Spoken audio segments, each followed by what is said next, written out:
Hi అండి. బచ్చల కూర చూడండి, చాలా ఈజీగా పెంచుకోవచ్చు. ఒకసారి వేస్తే కనుక 15 సంవత్సరాలు వస్తుంది. చిన్న కుండీలో నేను ఆయిల్ డబ్బా కట్ చేసి వేసాను. 3 సంవత్సరాల నుంచి అలాగా వస్తూనే ఉంటుంది. గింజలు వస్తాయి, దీనికి విత్తనాలు అలా మొక్కలు వస్తూనే ఉంటాయి. ఆ కుండీలోను చాలా అంటే చాలా టేస్టీగా ఉంటుంది. కందిపప్పులో వేసుకుంటే దీంట్లో సలవ చేసే గుణం ఎక్కువ ఉంటుంది. ఎండాకాలంలో వస్తుంది ఎక్కువ. ఇది చాలా ఈజీగా పెంచుకోవచ్చు. చూడండి ఎంత బిషీగా వచ్చిందో. నేను చిన్న తాడు కట్టి అలా కర్ర చిన్న స్టిక్ లాంటిది పెట్టి తాడుతోటి ఎలాగా తీగలా వస్తుంది. ఇది పైకి పాగిస్తున్నాను. బిషీగా కావాలంటే ఆ తీగ లాంటిది కట్ చేశాను.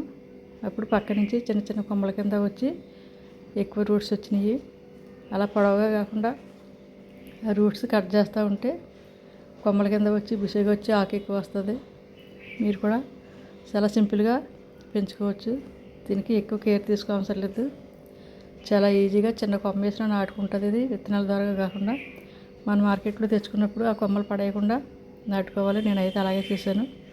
మార్కెట్లో తెచ్చుకున్నప్పుడు కొమ్మలు నాటాను. అప్పటి నుంచి 3 సంవత్సరాల నుంచి ఇలాగా అదే కుండీలో మాకు మొక్కలు వస్తూనే ఉంటున్నాయి.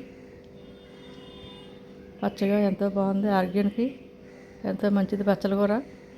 మీరు కూడా తప్పకుండా ట్రై చేయండి, పెంచండి.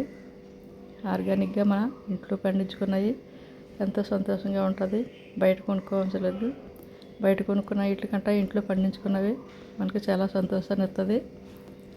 ఇంకా పెంచుకోవాలనే ఇంట్రెస్ట్ వస్తుంది. ఒకసారి ఒక మొక్క పెంచితే అలా మొక్కలు పెంచాలని ఇంట్రెస్ట్ వస్తుంది. నాకు మొక్కలంటే చాలా ఇష్టం. ఏ ఒకటి పెంచుతూనే ఉంటాను. ఎక్కువ మా ఇంట్లోనే ఆకుకూరలు పండించుకుంటాం మేము. కుండీలో పెంచుకోవచ్చు. టెర్రస్ గార్డెన్ మీద, నేల మీదే కాకుండా నేల మీద వేస్తే చాలా పెద్దగా తీగల కింద వచ్చి ఎక్కువ పాగుతుంది. కుండీలో అయితే కొంచెం ఇలా తక్కువగా వస్తుంది. నేలలో బలం ఎక్కువ ఉంటుంది కనుక చాలా పాదులాగా పాకేస్తుంది. కుండీలో అయితే తక్కువగా ఇలా వస్తుంది.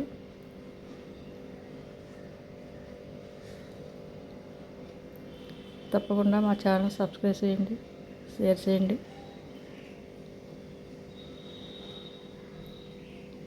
ఈ రోజుల్లో ప్రతి ఒక్కరు మొక్కలు పెంచుకుంటున్నారు. స్థలం లేకపోయినా ఇలా కుండీలో చిన్న ప్లేస్ ఉంటే సరిపోద్ది. ఇలాంటి మొక్కలకి ఎండ ఎక్కువ తగలవసరం లేదు.